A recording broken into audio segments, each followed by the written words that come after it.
Hi everybody, welcome to Shivers. This past Monday we did a movie night for Silence of the Lambs, and we got into this really great conversation after the movie, really talking about where to start. If you're a horror fan and don't really know a lot about the genre, are very intimidated by jump scares and things of that nature, how do you know what to start with? So today's episode is going to be really talking about horror almost as flavors of hot sauce. So of course, we're going to start with mild. I really do believe that the more and more that you are a horror fan, the more that you can handle, which is hence the comparison to hot sauce. So, really thinking about it as you can't, I mean, you can, but you can't necessarily just go in blinders on and watch something that's absolutely insane, like a movie like Honeydew or some of these other underground horror movies that it takes a lot to handle. If you're somebody like me who I've always loved more of that macabre, more of the gothicism, the darkness, the drama behind horror. I think the way that I was able to get into it was really more of a start with all of that as the basis. So I would say for you, what is that first thing that you like? Do you like the suspense? Do you like the darkness of it? Do you like maybe the storytelling aspect? Do you like the fantasy? Pick a very niche category for yourself to start with and find a horror movie that has some of those things. Again, one of the people that we were talking to, he's more of a fantasy, sci-fi type of fan. And being able to now skirt into horror, he started with those creature features, the monster movies, because that feels very close at home to him. So for him, those are not also scary because he went in really tiptoed into the water, like really braced for it. So that's a perfect example of what we're talking about today. So basically, before getting into any of the movies, I would say step one, find your niche. For me, it's more of that moody gothicism that will transform over time. For me, again, it's starting with more of the like Sixth Sense, the suspenseful movies, the thrillers, anything that really makes your mind tick. Even The Raven that we talked about a couple weeks ago, the Edgar Allan Poe adaptation movie. Movies like that to me were the ease into the spice pool that I knew I absolutely needed to be able to stay. Now, as I've gone through it, obviously I'm a big fan of the Saw franchise. I love movies that have rules. I have learned that over time by watching these movies that, maybe don't, or maybe don't follow their own lore to a sense. So now I'm more keen to paying attention to the storyline because I'm not so scared of the actual scares. Now, step three for me, now I'm kind of leaning more in towards those dreadful movies, the ones that just go, ugh, like that really stuck with you. Because now I found now level hot. I'm intolerant to mild and medium anymore. Now let's lean into hot. I'm still intolerant to The Last Dab, to Hellfire, to whatever you want to call it, in terms of movies like those really underground, um, bloody, disgusting, anything that's like the underneath the iceberg for any Reddit fans. So, for the baseline of mild movies, I think a good way to get started is with suspense, with thriller. I would start with a movie like Seven with Brad Pitt. This is going to be really focusing on that storytelling aspect and character development. That movie is wonderful for character development. You also have movies like The Sixth Sense that I mentioned before, of this incredibly slow burn, a little bit older, but still has some really jarring moments. When the little boy goes into that closet with the balloon, like that is really scary. That will sting with you. But it's not to the point where you're never going to watch a horror movie ever again. And my opinion, the twist of that ending is what's going to keep you coming back for more as well. It's not, all right, now I'm afraid of this in particular thing and I'm going to give up. No. Another one to start with that I would recommend would be The Others. This is going to give you that supernatural element. Even The Boy. I would recommend The Boy to absolutely anybody.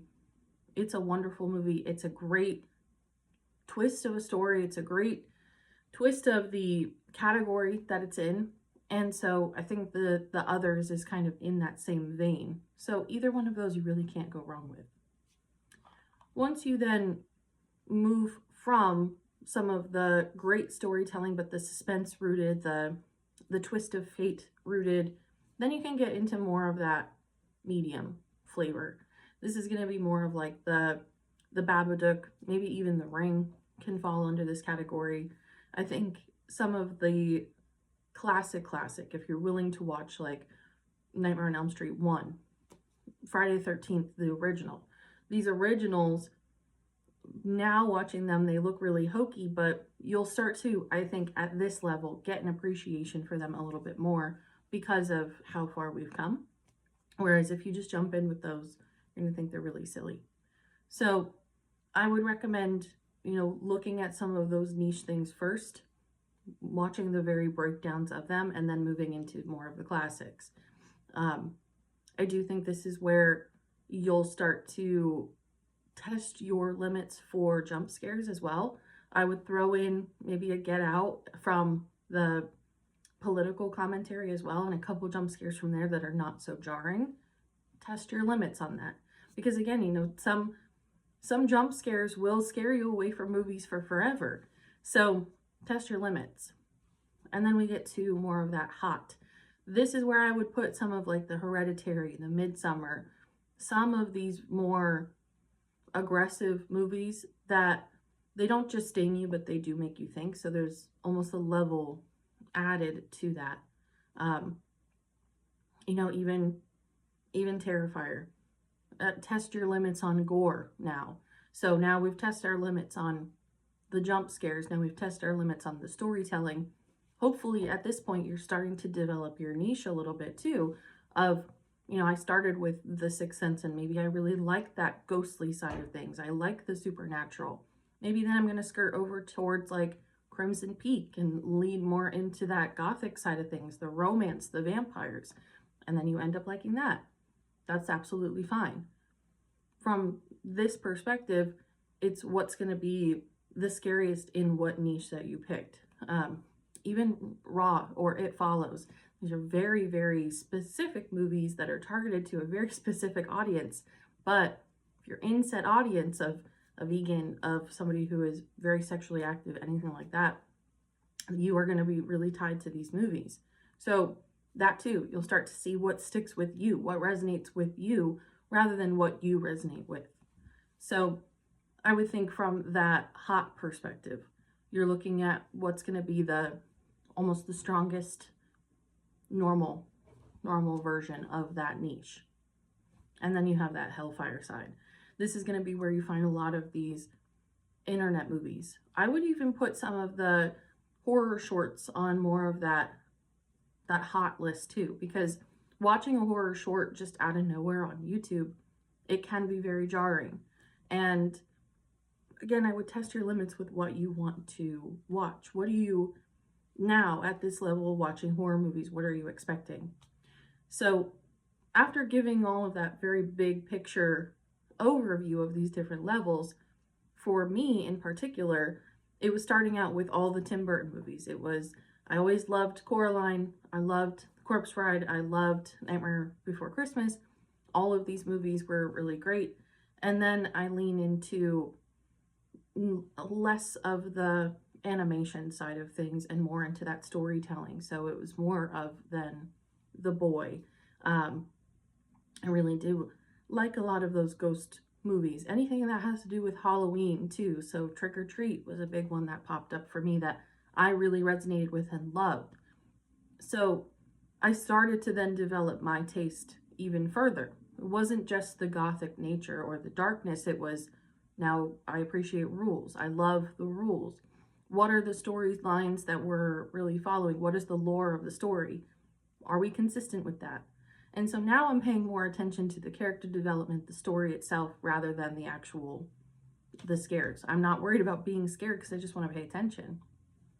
Level 3 then, for more of that, I guess, medium side, would then be probably the Final Destination franchise. I really enjoy the Final Destination franchise. There I really started to enjoy more of the gore and the effects. And so now not only am I looking at the story, the creativity about fate, but now we're also looking at the actual effects. So the versions of makeup that we're talking about, the different sides of special effects that we're talking about. So then after that, now we lean into the Saw franchise. This is more of that level hot. You have Saw, you have Hostel, you have Cabin Fever. These movies I really, really love. If I watched them when I was afraid of everything, I would probably hate them and I would probably not revisit them. Another thing to mention is that when I was younger, I did watch the original Poltergeist, and that scared me to hell. So, thinking and going into it that my idea is this gothic, this supernatural is going to be my niche, I grew out of that pretty quickly. So, then from that extreme side, I have not necessarily enjoyed some of those films like the shock flicks for that perspective, but some of the ones that have these just, if you're there to make a point, I will absolutely listen. If you are there to show me something that I've never seen before, maybe not, because I would just want a good story. So I know this was more of an odd episode, but having that conversation revolving around Silence of the Lambs was something that for me really stuck out. And it's also all about kind of different phases in your life. You know, what are you afraid of when you were a kid versus what are you afraid of now? You might have a different tolerance for different horror movies. So even from that dread element that I was talking about before, of like what I'm seeing myself grow into, these are really heavy, dark movies. You have Marrowbone, you have The Lodge, you have even what we just saw a couple weeks ago, The Woman in the Yard. They really make you feel. And so being able to watch a movie, for me as a younger person, as a kid, if I were to watch these movies, I would just be like, I don't want to watch that again. That just made me feel sad. But now I'm just really impressed that they made me feel, that made me think. They told a good story. So that's really what I'm getting at today, is that horror is absolutely for everybody. And you don't have to know the most underground names and rules and things and characters to be able to be a horror fan. Everybody is welcome. This pool is wide open for more horror fans. And if you are already a horror fan, if you are already at that last dab level, remember what it was like in the beginning as just a nice warm welcome for all these people who are joining this cult of fandom. And remember to just kind of take it slow. Find what you like and dabble in a movie like that, even using ChatGPT to say, here are some of the things I like.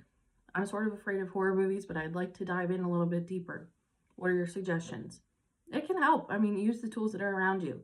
But I just wanted to really put this out there to say, make it manageable, make it reasonable, and you are more than welcome to join this horror club that we're all part of. So thank you for listening. Thank you for watching, and I will see you next week.